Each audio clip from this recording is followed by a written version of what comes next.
l'OVNI de la forêt de Ranlesam, révélation de menaces et intimidation. Parfois, la vérité est plus étrange que la fiction. L'incident d'OVNI de la forêt de Ranlesam est sans conteste l'une des histoires les plus étranges, définie par des preuves considérables, mais aussi de sérieuses questions. Le 28 décembre 1980, le commandant adjoint de la base de l'US Air Force, le lieutenant-colonel Charles Alt, a été informé d'observations étranges à proximité et autour des bases aériennes Ravensthwaite et Rafford-Bridge. Ces multiples observations de première main de lumière et d'engins surnaturels se sont produites en pleine nuit, et la vérité derrière ces faits n'est en aucun cas facile à démêler. Ce que les incidents d'OVNI de la forêt de Ranlesam suggèrent est encore difficile à comprendre, mais cela n'en fait pas nécessairement un canular.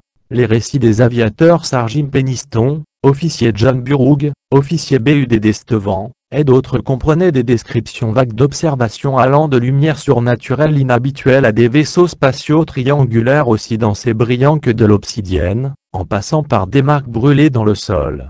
Bien que Penniston et Burroughs aient été parfaitement clairs sur ce qu'ils ont vu, leur commandant leur a demandé de garder le silence, et de ne pas mentionner l'histoire complète dans leur rapport, jusqu'à ce que les observations se reproduisent. La deuxième fois, le message a été envoyé directement au commandant adjoint de la base, le lieutenant-colonel Charles Alt, qui était en train de manger dans le réfectoire. Le lieutenant-colonel n'a pas eu d'autre choix que de mettre de côté son dîner et ses doutes, de prendre son magnétophone, et de voir par lui-même ce qui se passait dehors. Le premier incident d'OVNI dans la forêt de Ranlesam, qu'est-ce qui a été vu? L'incident d'OVNI de la forêt de Ranlesam est l'une des observations d'OVNI les plus célèbres jamais enregistrées, presque aussi bien couverte que le crash de Roswell en 1947. L'incident de Ranlesam a créé un large éventail d'observations de première main, d'enregistrements audio, de rapports multiples et de témoignages continus. Et cela a créé un phénomène populaire, qui incite les amateurs d'OVNI à revenir dans cette région boisée pour en savoir plus. Mais avec tant d'angles et de perspectives dans cette histoire, lesquelles sont réellement correctes, et que s'est-il passé exactement? Pour comprendre toutes les preuves liées à ce mystère extraterrestre, il est essentiel de passer en revue les chiffres clés, les variations de l'histoire et les principales explications alternatives d'autres experts. Ce n'est qu'alors que l'on pourra parvenir à une conclusion objective sur ce que disent ces rapports et ce qui, en définitive, se cache derrière eux. De tous les récits qui existent, les expériences les plus remarquables sont celles de Jim Penniston, John Burroughs et du colonel Alt. Ils ont raconté que des lumières brillantes et multicolores, imitant un collage kaléidoscopique de lumière rouge et bleue, provenaient d'un avion mystérieux. Cet événement a eu lieu 2 jours consécutifs, le 26 décembre 1980 pour Penniston et Burroughs, puis le 28 décembre 1980, pour le colonel Alt et son équipe de soldats. Lors des 2 rencontres, l'avion mystérieux a reflété des lumières, a plané, a atterri, a décollé à une vitesse alarmante, puis a semblé se dissoudre ou s'effacer magiquement. Le premier incident, ce que Penniston et Burroughs ont vu le 26 décembre 1980, à l'entrée de la base de la Rafford-Bridge, la patrouille de sécurité BUD d'Estevan, et le Sir Jim Penniston ont vu d'étranges lumières rouges vives briller à travers les arbres de la forêt de Ranlesam. Lorsqu'ils ont signalé leurs observations au poste de garde, leur commandant a confirmé que quelque chose avait été détecté en train de descendre dans une petite clairière près de la lisière et de la forêt. C'est alors, à 3 heures du matin, que Penniston a reçu l'ordre d'enquêter sur ce qui avait été vu. Bien que Stevan soit resté à son poste, Penniston a été accompagné par John Burroughs dans une Jeep jusqu'à l'endroit où le buggy aurait atterri. C'est là que Burroughs et Penniston ont vu un mystérieux vaisseau lumineux, dont le mouvement et la vitesse défiaient les lois de la physique. Malgré sa vitesse rapide, l'engin n'émet pratiquement aucun son. Des 2 hommes, seul Penniston a fourni un rapport sur l'observation. Dans sa déclaration, il dit « L'engin faisait 3 mètres de haut, et environ 3 mètres de large à la base, aucun train d'atterrissage n'était apparent, mais on aurait dit qu'il était sur des pattes fixes. Je me suis rapproché un peu plus. J'ai fait le tour de l'engin, et finalement, je me suis approché directement de l'engin. J'ai remarqué que le tissu de la coque ressemblait davantage à un verre noir, lisse et opaque. Mais alors qu'ils observaient l'engin, celui-ci a soudainement décollé à toute vitesse, se dirigeant vers une grange, causant d'autres ravages car ces lumières vives dérangeaient la faune locale et les animaux de la ferme. Burroughs et Penniston ont couru après l'engin, ont escaladé une clôture et ont vu les lumières rouges et bleues de l'engin disparaître au moment où ils passaient devant la grange. Lorsque Penniston et Burroughs sont rentrés à la base, ils hésitaient à rédiger leur rapport sur l'incident à l'intention de leur chef de quart. Ils ont tous deux décidé d'écrire une version qui minimisait ce qu'ils avaient vu.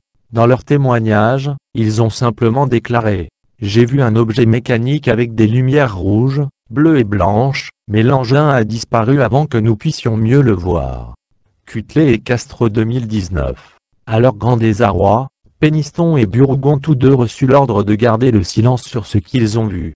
Cependant, ce commandement n'a pas empêché Penniston de retourner dans la région, le lendemain pour examiner le site d'atterrissage.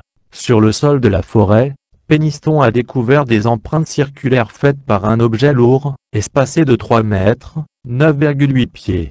Il a immédiatement fait des empreintes en plâtre des marques d'atterrissage.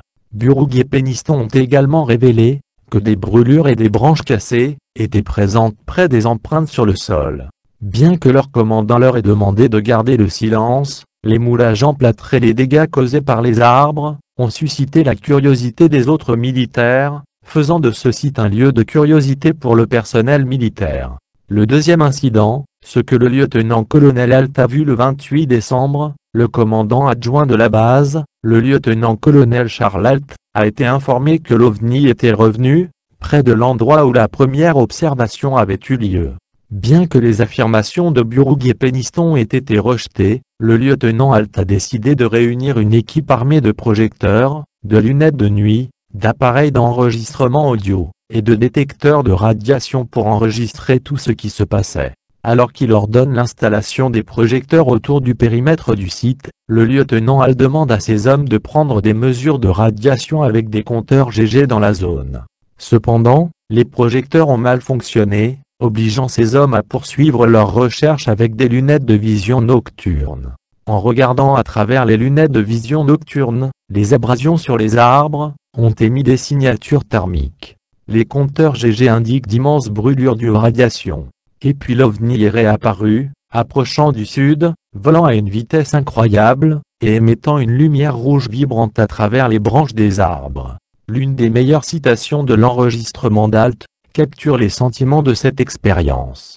On dirait un œil qui vous fait un clin d'œil, le voilà qui arrive du sud, il vient vers nous maintenant nous observons ce qui se trouve être un faisceau qui descend vers le sol. C'est irréel.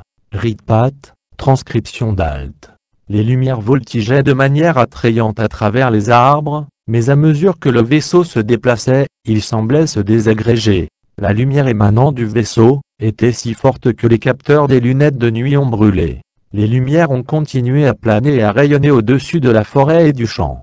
De toute évidence, le lieutenant-colonel Alt et son équipe ont confirmé l'observation d'un OVNI. Lorsqu'Alt a fait part de son histoire à l'Office of Special Investigation, OSI, comme Burroughs et Penniston, on lui a dit de taire son expérience pour protéger sa propre réputation et, surtout, la réputation de l'armée de l'air américaine. Bien que Burroughs et Penniston aient juré de garder le secret, le lieutenant-colonel Alt a été autorisé à rédiger un mémo au ministère de la Défense sur les événements qui s'étaient produits. Grâce à la loi américaine sur l'information de 1983, le mémo du lieutenant-colonel Alt est dans les archives publiques, pour que tout le monde puisse le lire. Bientôt, d'autres personnes se sont manifestées pour parler des observations d'OVNI dans la forêt de Ranlesem. Et très vite, il est devenu évident qu'il y avait un certain nombre de contradictions entre l'enregistrement du colonel, le témoignage d'un informateur anonyme, et le mémo du lieutenant-colonel Alt. Les contradictions entre les différents récits. Le 25 janvier 1985, Le Guardian a publié un article traitant de ce qui a été vu lors de l'incident OVNI de Ranlesem Forest. Avant d'attirer l'attention du Guardian, un mystérieux aviateur américain, utilisant le pseudonyme Art Wallace, avait participé à de nombreuses interviews à la télévision et dans les journaux locaux sur ce qu'il avait vu les 26 et 28 décembre 1980. Art Wallace, dont il a été confirmé plus tard qu'il s'agissait de Larry Warren, a affirmé avoir été témoin des lumières de l'OVNI aux côtés de Burroughs, Penniston et Alt. Cependant, ces récits semblent être plus colorés que ceux des 3 autres. Dans sa version, Wallace affirme que le colonel Halt, et quelques autres officiers clés, ont rencontré le vaisseau spatial, qui s'est posé et se sont présentés aux minuscules extraterrestres, qui avaient atterri sur notre planète. Ce récit contredit ce que le colonel Halt a déclaré puisqu'il a seulement mentionné que lui et ses équipiers ont été témoins d'étranges lumières de forêt. Halt n'a jamais mentionné la moindre information concernant la rencontre avec des extraterrestres, que ce soit dans son rapport audio enregistré, ou dans le mémo qu'il a produit pour le ministère de la Défense. Wallace a également affirmé que l'ISO lui a fait subir un lavage de cerveau en lui injectant un sérum de vérité, et l'a forcé à regarder des films sur les ovnis pour le faire passer pour un individu mentalement dérangé, afin d'écarter l'histoire qu'il avait déjà divulguée à la presse. En raison de ces contradictions, Halt, Burroughs et Peniston se sont tenus à l'écart de Wallace, car ils estimaient que ces inexactitudes minimisaient ce qui s'était réellement passé cette nuit-là. De nombreuses années plus tard, le lieutenant-colonel Halt essaie encore plus fort lors d'un autre incident particulier. En juin 2010, l'ancien lieutenant-colonel Halt a accepté que ses souvenirs de l'incident ovni de la forêt de Ranlesam soient consignés sur papier dans une déclaration sous serment de 2 pages.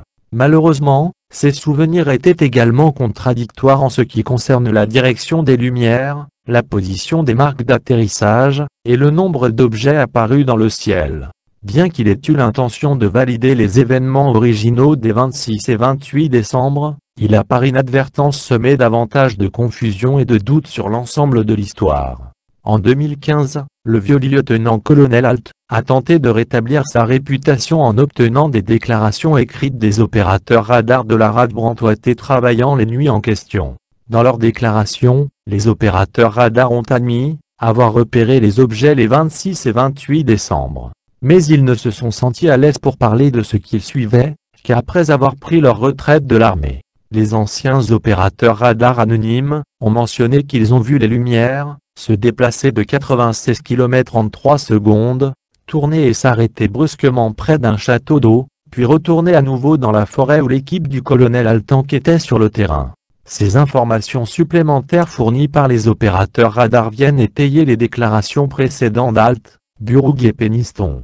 Cependant, même avec les déclarations convaincantes d'autres militaires en retraite, les sceptiques ont mis en doute les récits des témoins oculaires. Ces sceptiques estiment que leurs explications alternatives sont plus crédibles que les ovnis. Ovnis de la forêt de Ranlesam, qu'est-ce qui est vrai et qu'est-ce qui ne l'est pas? Après presque 40 ans de témoignages de militaires américains à la retraite qui ont apporté des détails contradictoires dans l'histoire de l'OVNI de la forêt de Ranlesam, il y a eu tout autant d'explications alternatives, qui ont créé une confusion supplémentaire sur ce qui s'est réellement passé ces jours-là en décembre 1980. Dans l'une des possibilités alternatives, il a été mentionné que ce que les aviateurs américains ont vu était, en fait, une pluie de météores qui a été vue au-dessus du sud de l'Angleterre. La section météorologique de la British Astronomical Association a rapporté qu'une pluie de météores intensément brillante s'est produite pendant que le lieutenant-colonel Halt cherchait l'OVNI. L'intensité et la luminosité de la pluie de météores peuvent avoir causé les points chauds aveuglants, qui ont brûlé les capteurs de la lunette de nuit. Une autre allégation est qu'au même moment de la pluie de météorites, les militaires ont pu apercevoir la lumière du phare d'Orfordness, qui était considéré à l'époque par le ministère de la Défense comme le phare le plus lumineux du Royaume-Uni. Ces 2 théories alternatives sont basées sur des explications d'éclairage atmosphérique et industriel. Cependant, une autre explication possible semble être la plus scandaleuse de toutes. Selon le docteur David Clark, chercheur sur les ovnis, ces sources anonymes ont affirmé que l'ensemble de l'incident ovni de la forêt de Ranlesam pourrait être un canular de vengeance du Special Air Service, SAS, britannique contre le personnel de l'US Air Force stationné à RAF Woodbridge et Rad Brantwater. L'explication de la raison pour laquelle le SAS a tenté une farce aussi élaborée est liée à un test de sécurité antérieur effectué sur les 2 bases.